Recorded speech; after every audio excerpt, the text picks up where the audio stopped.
So today's class will discuss about signals, mainly the elementary types of signals which we use in our day-to-day activities.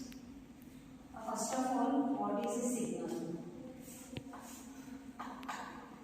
Signal is nothing but a function with some information. Function without information is called, it is just a function, but with some information we call it as a signal. In order to define a function as a signal, we require three different characteristics. They are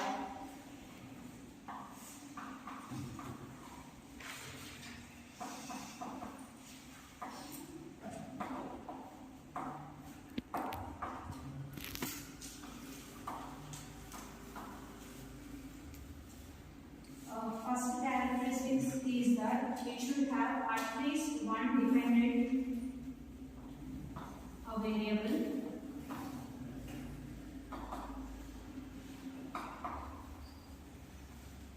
Second one is randomness.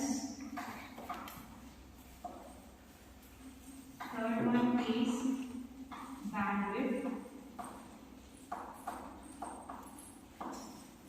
So, a signal is called as one-dimensional signal if it has one dependent variable. If it has two dependent variables, we call it as two-dimensional signal. Example for one-dimensional signal is audio signal. Example for two-dimensional is an image. Likewise, we have n-dimensional signals also. Example for n-dimensional signal is market share values. Okay. Second characteristic of signal is randomness. Randomness is nothing but amount of information we have. More randomness means more information. Okay. For example, if we consider two messages like man bites dog and dog bites man, which has more information? That means which becomes a breaking news. Man bites dog. That means it is having more information compared to the previous statement. That is called as randomness. And third characteristic is bandwidth. So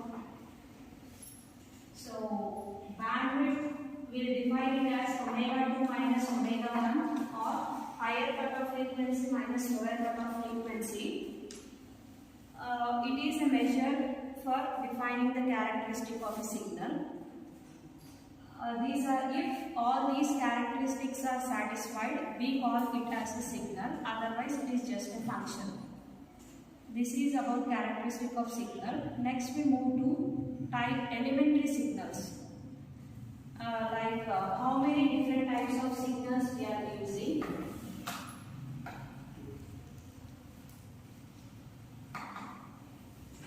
Elementary signals, we are having many, like a ramp signal,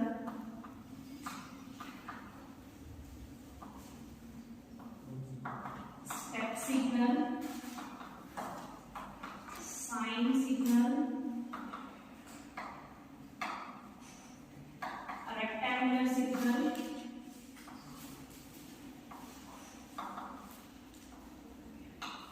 triangular, and so on. Here we will try to define what is a ramp signal.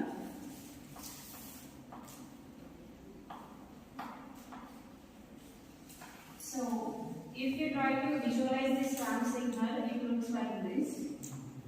Here, when we try to plot them on a graph, we take time values along x-axis and its amplitude along y-axis. We represent r of t to denote a ramp signal. So, this is the shape of ramp signal. So, how to define a ramp signal means r of t is equals to some slope into t for t greater than 0. It has lot of meaning because if its slope is equals to 1, it is nothing but slope of line. Okay. If your m value is equals to 1, then your r of t is equals to t provided m is equals to 1.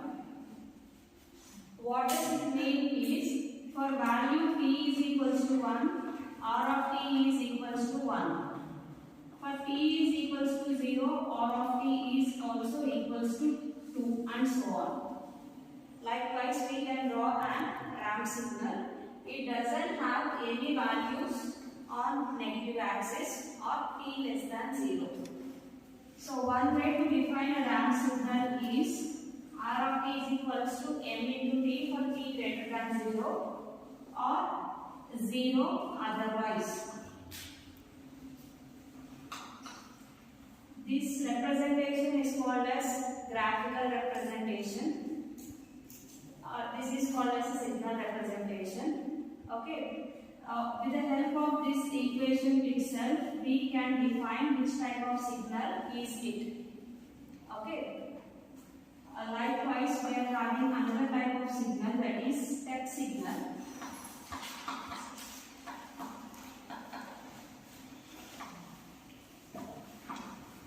So, if you try to visualize that signal, so it will be in this form. On x-axis we will be taking time values, and step signal is represented as u of t. Then how do you define this step signal? So we can write it as u of t is equals to, if we consider this as amplitude is equals to 1, we name it as unit step signal.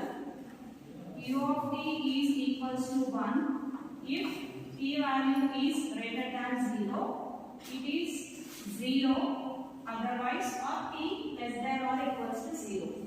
We can define step signal in such a way. So what is the value of u of t at t is equals to 0? Here otherwise means it is purely t less than 0. Theoretically we will consider it as t less than or equals to 0, but practically at t is equals to 0, u of t value is equals to 1 by 2.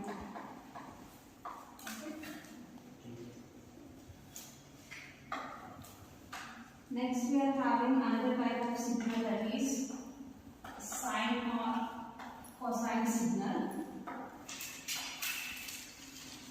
It is represented like this by taking time values along x-axis, or sine of t or x of t along y-axis. So we define the signal as sine of t or cos of t. Next we are having a rectangular signal.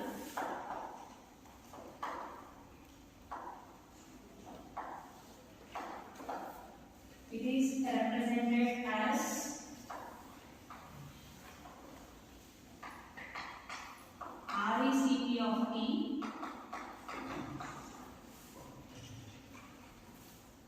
and we are having another type of signal, that is triangular signal. Here also we will consider time values along x-axis, and we can write it as PRI of t or x of t for defining this triangular signal.